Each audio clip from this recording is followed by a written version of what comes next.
¿Dios era cruel? ¿O por qué en este pasaje trata tan feo a los leprosos? Que si lo leyó usted con atención, hay una serie de indicaciones y cosas que los leprosos tenían que hacer que son sumamente duras a nuestros ojos en la modernidad. Tenían que desgarrar las vestiduras, raparlos, tenían que salir a exhibirse delante de todos gritando que estaba inmundo. Y esto sucede, este tipo de miradas y cuestionamientos sucede cuando no consideramos que la Biblia siempre hay que interpretarla y hay que entenderla. De repente por ahí hay pastores y denominaciones que dicen la Biblia se explica a sí misma. Y eso es una mentira, hermanos. No es cierto que la Biblia se explique a sí misma. Es el Espíritu Santo el que nos guía a la comprensión de la Biblia. Pero además el Espíritu Santo ha permitido que el ser humano tenga diversas herramientas para poder entenderla mejor, de tal manera que hay herramientas lingüísticas, históricas, antropológicas, arqueológicas, que todas en su conjunto se llaman ciencias bíblicas y son hasta una especialidad. Por ejemplo, cuando uno quiere estudiar para pastor, una cosa es estudiar pastoral, otra cosa es estudiar teología y otra cosa es estudiar ciencias bíblicas. Son disciplinas totalmente diferentes. Entonces usted puede hacer una licenciatura, una maestría o un doctorado en alguna de estas tres disciplinas y no son lo mismo. Pero existen estas disciplinas que nos ayudan a entender mejor la Biblia y a aproximarnos mejor a la Biblia. ¿Por qué?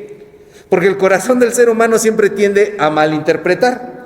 Todos somos malinterpretadores de muchas cosas, siempre esperamos lo peor de los demás. En nuestras relaciones personales solemos tener esta cuestión de la malinterpretación. A lo mejor no sabemos que el mundo no gira a nuestro alrededor, pero siempre estamos sobrepensando las situaciones y pensando que los demás actúan de mala fe. Y eso no refleja que los demás realmente actúen de mala fe, sino que nuestro corazón está enfermo, nuestro corazón necesita sanar la confianza, tener un poquito más de fe, tener un poquito más de esperanza en las demás personas. Y entonces, como solemos interpretarnos entre nosotros mismos, también malinterpretamos la palabra de Dios. Por ejemplo, esta ley que acabamos de leer en Levítico, que es muy larga, todo el Levítico 13 tiene las especificaciones. Los judíos no entendieron que en aquellos momentos la lepra era una enfermedad altamente contagiosa. Era muy peligrosa, no había cómo atenderla, no había cómo tratarla, por lo tanto era una enfermedad muy temida. Y la ley de Levítico lo único que buscaba era informar a las demás personas, proteger al resto de la comunidad, prevenir el contagio. Y de contagio nosotros sabemos muchísimo, ¿no?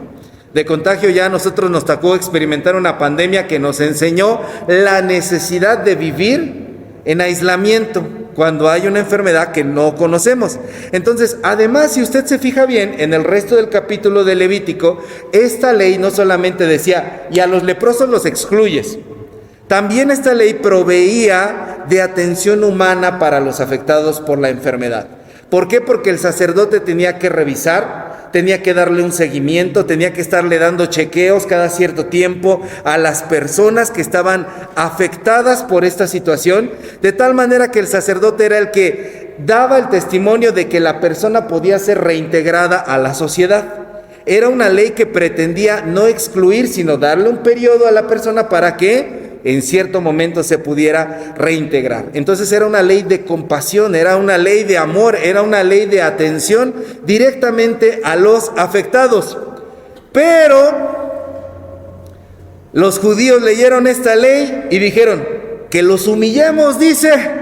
Y entonces empezaron a humillar a las otras personas a partir de esta ley. La volvieron una ley cruel, una ley discriminatoria. No fue Dios, fue el mal corazón de las personas de la época que cayeron en esa malinterpretación.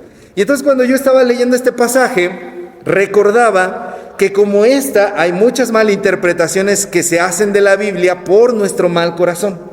Y no voy a dar 5 minisermones porque sería muy difícil explicar cada uno de los pasajes, pero voy a pasar de rapidito y espero que lo que yo diga le ayude. Por eso le traje el top 5 de malinterpretaciones de la Biblia. Aunque no nos adentremos mucho, aquí le van. Número 1, Mateo 7, por favor, vamos a Mateo 7. Mateo 7, versículo 1. ¿Ya están allá? Esto es de esgrima, hermanos, es de rápido, ¿sí? ¿Estamos allá? Mateo 7:1 dice, no juzguen para que no sean juzgados. Y algunos piensan que este pasaje significa que Jesús nos está prohibiendo hacer juicios morales o éticos de la conducta de las personas. Entonces dicen, no me juzgues, no juzgues porque serás juzgado. No me puedes juzgar tú, el único que me puede juzgar es Dios. Pero si tú lees todo el capítulo, lo que realmente está diciendo, este texto está dentro del Sermón del Monte. En el versículo 4, si usted pone sus ojos en el versículo 4, Jesús está advirtiendo que las personas no deben de ser hipócritas a la hora de juzgar. Y de hecho, más adelante en el versículo 24, dice que hay que juzgar con justo juicio y no según las apariencias. Entonces lo que está diciendo este pasaje no es que no juzguemos. Lo que está diciendo aquí Jesús es que podemos tener discernimiento de las cosas, un discernimiento moral, de la conducta, ético, pero nos dice que no hablemos con ligereza. Hasta que no conozcas todos los lados, todas las versiones, no puedes hacer un juicio a profundidad. No seas hipócrita en señalar cosas en otros que tú mismo no puedes superar. Tienes que actuar con misericordia y tienes que aprender a hablar con justicia. Primera malinterpretación, no juzgues para que no sean juzgados. Significa, piénsale bien antes de hablar. Número 2, Primera a los Corintios 14. Vamos a Primera a los Corintios 14. Primera a los Corintios 14, versículos 34 y 35. No los vamos a leer todo, pero ponga allí sus ojos. Y estos dos versículos, en resumen, dicen: las mujeres callen en la congregación. No les permito hablar. Que le pregunten en su casa a sus maridos. ¿Por qué está diciendo esto el apóstol Pablo? Don misógino, don machista, don heteropatriarcado opresor. ¿Qué? ¿Por qué está diciendo esto Pablo? Bueno, había mujeres en la iglesia de Corinto que eran adineradas, que se convirtieron al cristianismo y que estaban acostumbradas a solucionar todo a billetazo limpio. A quien querían callar, lo callaban con dinero. Solucionaban todo con dinero. Entonces, cuando llegaron al cristianismo, ellas pretendían que se pudiera realizar su ley en la vida de la iglesia y humillaban a las demás personas. Estas mujeres eran mujeres de la alta sociedad, estaban acostumbradas a ningunear a todo mundo. Por eso Pablo les advierte, ¿saben qué? Esas mujeres mejor que aprendan en casa. En la iglesia no hablen, porque para lo único que hablan en la congregación es para armar pleito. Por favor, cállense y esperen en su casa. Hoy en día Pablo lo que diría a las iglesias es, a ver, cualquier hermano que quiere imponer su ley, que quiere pasar por encima de los demás, sea hombre o sea mujer, cállese la boca. La iglesia no es para ir a echar pleito. Por el bien de todos, sea hombre, sea mujer, por favor, dejen los problemas afuera. Ya saben que nunca faltan los hermanos contreras, ¿no? Que a todo le hayan la contra, que todo quieren pelear, que todos dicen, eso no me parece. Hermano, por favor, cállese tantito. Por el bien de todos estamos de acuerdo, la gran mayoría estamos de acuerdo en esto. Yo recuerdo que cuando yo era adolescente, mi familia era la familia Contreras, por eso lo digo. No lo digo por ustedes, lo digo por mí. A mí, de verdad, éramos la pesadilla de una pastora que nos decía, ya llegaron los Contreras, pero si somos Medina, no, es que son de veras, híjole, caen gordos de todo lo que siempre están echando pleito en la congregación. Pues yo creo que por eso después de ahí Jesús dijo, ¿no? Dios dijo, pues órale, pues ahí te va para que veas lo que tú hiciste, ¿no? Entonces, nos diría hoy que no debemos venir a la iglesia a criticar, sino a contribuir. No venimos a pelear, venimos a contribuir. Entonces, esta es una palabra que se da para un contexto específico. No es una ley general, no es una regla general, no aplica como prohibición a la mujer. Y todas las iglesias que se quieren basar en este texto para decir, la Biblia dice que no debe de haber pastoras, que el ministerio de la mujer está prohibido, son iglesias que malinterpretan la Biblia y son contrarias a Dios. Número 3, Mateo 5. Vaya a Mateo 5, por favor. Mateo 5, versículo 39. Esta está divertida. Al que te hiera en una mejilla, ponle también la otra. Muchos leen este versículo y dicen, aquí dice que los cristianos tenemos que ser dejados, soportar con sumisión. Un cristiano no debe echar pleito, un cristiano no arma pelea, un cristiano se tiene que dejar. y órale vieja, usted se deja, ya la cachetea del lado izquierdo, órale, va del lado derecho, ponga la otra mejilla, se aguanta, porque aquí yo soy el que manda y el que va a decir cómo son las cosas. Nos dicen que debemos soportar injusticias, nos dicen que debemos soportar atropellos en nombre de esta palabra, pero ¿qué es lo que Jesús está enseñando aquí? Bueno, Jesús está hablando de tomar el control de la situación, denunciando las cosas que hay, deteniendo la agresión, pero nosotros sin violencia. Este no es un pasaje fácil, hermanos. Aquí lo que Jesús está diciendo es que tú tienes que tener un grado de dominio propio en el cual puedas controlar la situación sin violencia. Con amor tienes que detener la agresión, porque nadie esperaría que el que es abofeteado de un lado ponga la otra mejilla y diga, órale, aquí está. Tú no me pegas, yo estoy poniendo la cara. Tú crees que tienes control de la situación, tú crees que me victimizas, tú crees que estás pasando por encima de mí, tú crees que me estás atropellando, crees que me estás violentando, crees que me estás humillando. No, aquí estoy yo tomando control de la situación. Y adelante pone algunos otros ejemplos que dice que si te piden la capa, bueno, si te piden la ropa, le dejes ahí también la capa. Es decir, tú no me estás quitando algo, yo te lo estoy dando por voluntad propia. Si alguien te pida que vayas con él 1 milla, vayas con él 2. Tú no me estás obligando a ir, yo voy por voluntad propia, porque quiero. Tú no me estás violentando, no soy un objeto. Y si tú me vienes a querer hacer daño, si tú quieres venir a agredirme, si tú quieres venir a violentarme, yo lo que voy a hacer en este momento es no huir de ti. Lo que voy a hacer es guardar mi integridad y salgo por mi propio pie tomando control de la situación. Entonces lo que está diciendo aquí Jesús es muy fuerte. Tienes que controlar tu voluntad de tal manera que no te vas a intimidar, no te vas a vengar, no vas a controlar, no vas a responder con violencia, pero te vas a controlar a ti y vas a controlar lo que sucede en esa hora. ¿Es difícil de realizar? Sí, pero significa todo menos aguantarse. Aquí no dice que te aguantes las agresiones. Número 4, Hebreos 10. Esta es una clásica en algunas iglesias de corte pentecostal y sí, sobre todo pentecostal tradicional. Hebreos 10, versículo 31. Dice: horrenda cosa es caer en manos de Dios vivo. Horrenda cosa es caer en manos de Dios vivo. Hebreos 10:31. Siempre se utiliza este versículo como amenaza.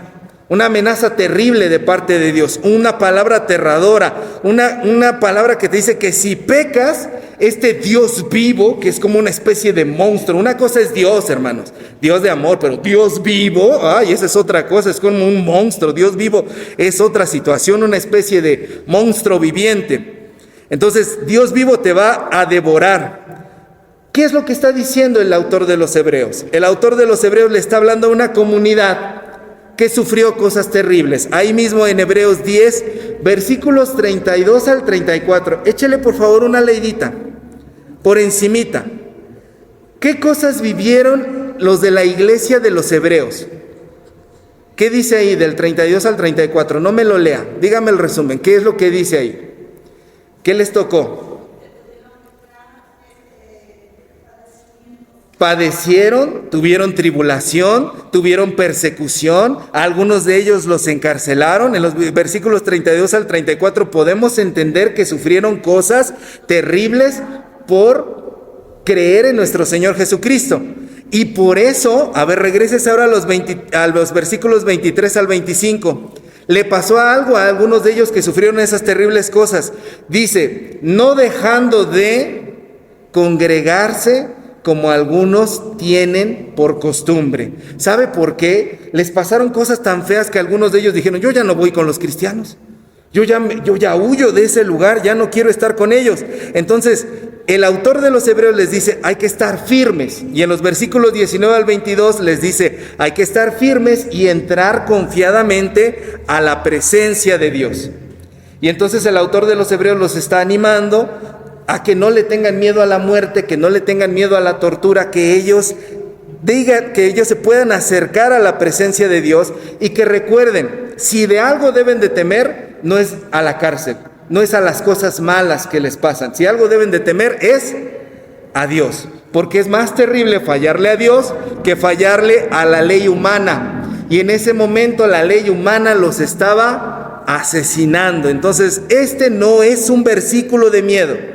Este es un versículo que les está diciendo a los cristianos: valoren más que a cualquier cosa en el mundo el querer obedecer a Dios. Y aunque ustedes los estén encarcelando y los estén asesinando y los estén persiguiendo, valoren más el poder ser siempre obedientes a Dios. Si de alguna manera ustedes piensan que el ser humano les puede hacer daño, considérenlo. Es muy sagrado y por encima de todas las cosas obedecer a Dios. Entonces, horrenda cosa es caer en manos de Dios vivo. No es un versículo de miedo. Hay que leer completo todo ese capítulo. En Hebreos también, Hebreos capítulo 12, número 5. Hebreos capítulo 12, versículo 29. Hebreos capítulo 12, versículo 29. Hay una frase allí que se malinterpreta muy seguido. Dios es fuego consumidor. Ah, qué bonito lo dijeron así como fuego consumidor realmente, hermanos. Dios es fuego consumidor. Igualmente, se cree que habla de la ira, de la venganza de Dios, que está sugiriendo que Dios es destructivo, que Dios es condenador, que a los seres humanos que no cumplen sus reglas, que se la viven pecando, Dios los va a destruir. Pero si tú lees todo el capítulo, si te regresas a los versículos 5 y 11, puedes entender que allí se está hablando sobre la disciplina de parte de Dios. Y lo que está diciendo el autor de los Hebreos es: Dios nos ayuda a ser disciplinados. Debemos dejar que Dios nos discipline porque nos ama, es nuestro papá, somos sus hijos. Dios al que ama, disciplina. Dios nos perfecciona. A nosotros no nos tocaron vivir cosas terribles como los israelitas de la antigüedad. A ellos sí les tocaron cosas muy feas porque fueron destruidos por su desobediencia. Eso está en los versículos 18 al 21. Y dice el autor de los Hebreos: al contrario, a nosotros Dios, versículos 22 al 24, a nosotros Dios nos permite entrar a un lugar de gozo, de justificación. Por lo tanto, hermanos, debemos dejarnos disciplinar por Dios, porque Dios quiere perfeccionarnos, quiere hacernos mejores personas. Él no quiere que nosotros nos perdamos, quiere hacernos mejores seres humanos y Él quiere cambiar cosas en nosotros. Versículos 25 al 27. Por eso debemos ser agradecidos con Dios. Debemos adorarlo porque nos permite ser perfeccionados. Siempre se preocupa de darnos lo mejor. Eso está en el versículo 28. Y después de que dice todas estas cosas, dice: porque Dios es fuego consumidor. O sea, Dios es un fuego que nos purifica, que nos quita las cosas malas y nos va haciendo cada vez mejores personas. Nos ayuda a ver lo malo en nosotros para que podamos mejorar, para que podamos crecer, para que podamos ser personas diferentes. Esta frase, Dios es fuego consumidor, es una frase de gratitud. Dios, gracias por consumir lo malo en mí.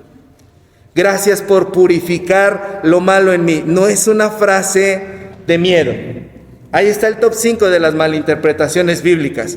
Miren, uno puede preguntarse después de ver estas 5 malinterpretaciones comunes: pero yo no sé de esos temas, no tengo esos conocimientos, a lo mejor que algunos especialistas manejan, no sé de idiomas bíblicos, no tengo libros especializados, no tengo diccionarios, no tengo comentarios de la Biblia, aunque hoy en día, hermanos, en internet usted encuentra miles y miles y miles de contenidos para poder estudiar la Biblia. Ahora sí que no la estudia el que no quiere, porque en internet está gratuitamente una biblioteca gigantesca a la que usted puede acceder para entender mejor la Biblia. Pero supongamos que usted no tiene internet, usted vive en la montaña más apartada de Nextlalpan, en la cabaña más lejana donde no llega el internet, no llega la señal, que casi eso no pasa aquí, ¿verdad? Aquí hay muy buena señal todo el tiempo. Y usted vive allí en ese lugar bien alejado. ¿Qué puedo hacer? Usted puede hacer 2 cosas. Primeramente, cada que usted lea la Biblia, pídale al Espíritu Santo que lo ilumine para que usted pueda entenderlo. Y en segundo lugar, Siempre que usted lea, acostumbre a leer un capítulo antes, un capítulo después. Y si puede leer todo el libro, léalo. Y cuando lea una frase que le llame la atención, que usted no pueda entender, lea antes, lea después y pregúntese, ¿cómo se relaciona esta frase con todo lo que yo ya leí? Con todo lo que yo ya leí para que yo lo pueda entender. Esa es la clave de interpretación. Me pregunto cómo se relaciona esta frasecita con el resto de lo demás. Si se fijaron en los ejemplos de malinterpretación que dimos, lo único que le faltó a la persona que malinterpretó esto fue leer completo y preguntarse, ¿esta frase qué tiene que ver con el resto del pasaje y del capítulo? Dios no es cruel. Pregunté al principio, ¿Dios es cruel? Dios no es cruel. Dios es vida. Dios es amor. Dios es la posibilidad de una nueva vida. Entonces nosotros tenemos que aprender a leer su palabra para no malinterpretarla. El Espíritu Santo siempre está dispuesto a ayudarnos. El Espíritu Santo siempre está dispuesto a enseñarnos. Lo único que requiere de nosotros es que nos dejemos enseñar, que nos dejemos ayudar. Así que, hermanos, les invito, el Señor nos llama hoy a no malinterpretar su palabra. Amén. Pongámonos de pie. Bendito Dios, te damos gracias, Señor, y te rogamos que nos enseñes, Padre, que nos hagas sensibles a tu voz, Señor, que podamos, Señor, de esta manera escucharte a ti, Señor, que podamos nosotros aprender a no poner nuestras ideas en tu palabra, sino que tu palabra ponga tus ideas en nosotros, Señor. Y que de esa manera, en vez de interpretar, podamos ser liberados, en vez de crear interpretaciones de opresión, de injusticia, de odio para otras personas, encontremos la libertad que tú viniste a darnos, Jesús, en esta tierra. Ayúdanos, Señor, a poder ver tu palabra con otros ojos, los ojos de tu Espíritu Santo, en Jesús. Amén.